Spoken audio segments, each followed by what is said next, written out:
Furt čosi niekto odo mňa chce a z každej strany niečo na mňa vyskakuje. Ako taký popcorn z horúcej panvice. Áno. A ty rozmýšľaš, či ho máš chytiť, či sa ho máš uhnúť, alebo ho máš delegovať. Ja ho chcem zjesť.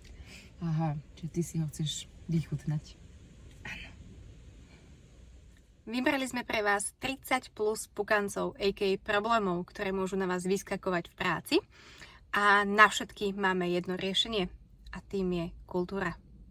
A nie taká obyčajná kultúra, ale Koučovacia. v takéto kultúre si môžete spolu s ostatnými tie pukance vychutnať. Ňam! Ako na to vám prezradíme v našom projekte Koučovacia kultúra. Projekt odštartujeme krátkými videjkami a na prvé sa môžete tešiť čoskoro. Preto nezabudnite dať follow. Aby vám nič neušlo.